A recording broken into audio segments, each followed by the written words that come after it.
Well, Jerry Corsi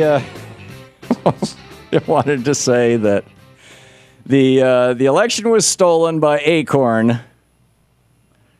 And my old friend Brad Friedman has some thoughts on this. He publishes bradblog.com as well as being a radio show host. And Brad and Desi do some amazing reporting on green issues and on political issues and on voter fraud issues and all kinds of other things. And Brad, thank you for calling. Hey, what's on your mind? Hey, Tom, how are you? I had to call in because I had to confirm. Did Jerome Corsi just dispute the very words that were written in his own book? It sounds like that to me. I mean, I will read to you his own words again, if you would like.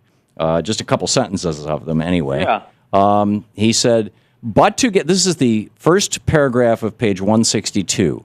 But first of all, he talks about, bribing gays and Hispanics and whatnot and how they did it. And he says, but to get his candidate over the top with the last few votes necessary to win an election, the Democratic Party has engaged in the systematic vote registration of a, quote, shadow group, end quote, of illegal aliens, felons, dead people, multiple state voters, and assorted others in a massive nationwide campaign to enable voter fraud. In a close election, as few as 100,000 fraudulent votes in a hotly contested battleground state could be calculated to tip the balance. I see. And end of quote. When you read verbatim.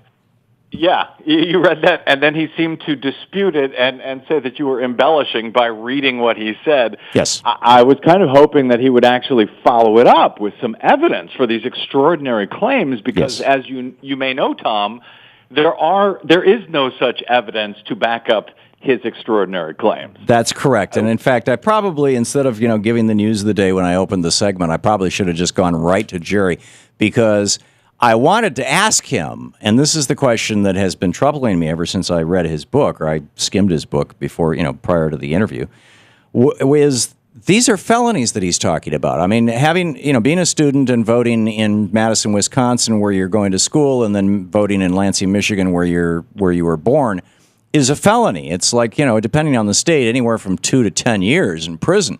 And if he is so certain that hundreds of thousands of people in one state, 100,000 people, if hundreds of thousands of people have committed these felonies, then why are they not being prosecuted? There are plenty of prosecutors in this country who are Republicans. There are entire states that are controlled by Republicans.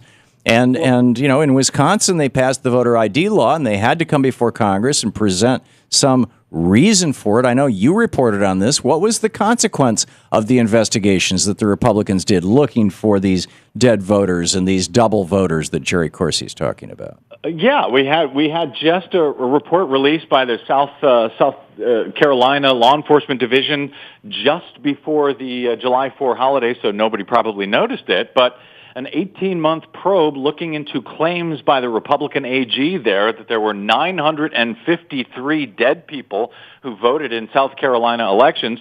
Turns out the number was somewhat off. It was actually 0 dead people. Right. And most people haven't heard about that because they released the report just before the 4th of July holiday. Every time we look into these reports, they turn out to be completely stuff and nonsense. And you're right. If he has this evidence, this extraordinary evidence of voter fraud, why isn't he giving it to law enforcement authorities? I was on the air some years ago with David Horowitz, who I'm sure you know. I've debated David many times on this program.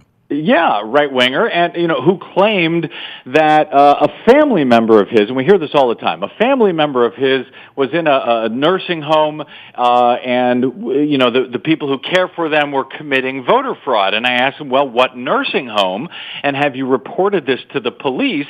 At which time he became irate, said he wouldn't tell me what nursing home it is, admitted he hadn't reported it to anyone. So you would think with all these right-wingers familiar with all of this voter fraud, they would want to see some accountability for it, yet somehow they never turn in their evidence to anyone for some reason. Yeah, well, this is the point I've been making for a long, long time, is that if they could find one person in the United States, now I understand, I said Wisconsin, thank you for correcting me, it was South Carolina.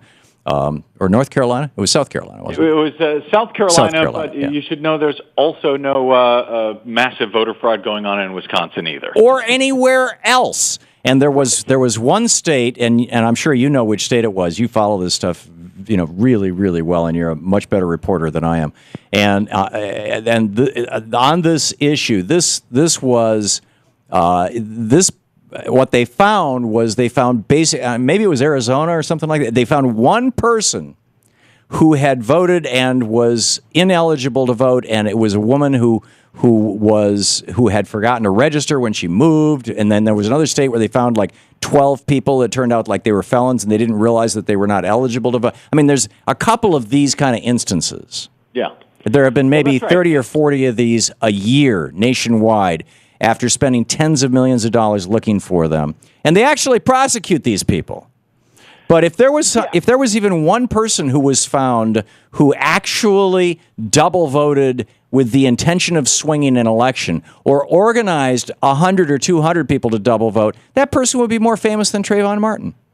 Of course, yeah. I mean, there is voter fraud. Voter fraud does happen. The key is, however, it usually happens via absentee ballot, which has nothing to do with the polling place photo ID restrictions that Republicans, are trying to put in place all around the country. That's why they're doing this. They want to restrict people from voting, not keep fraud from happening. And all of these cases, if you look at them, going back, there was just a major report by a news consortium looking at every single case of election fraud in all 50 states going back to the year 2000.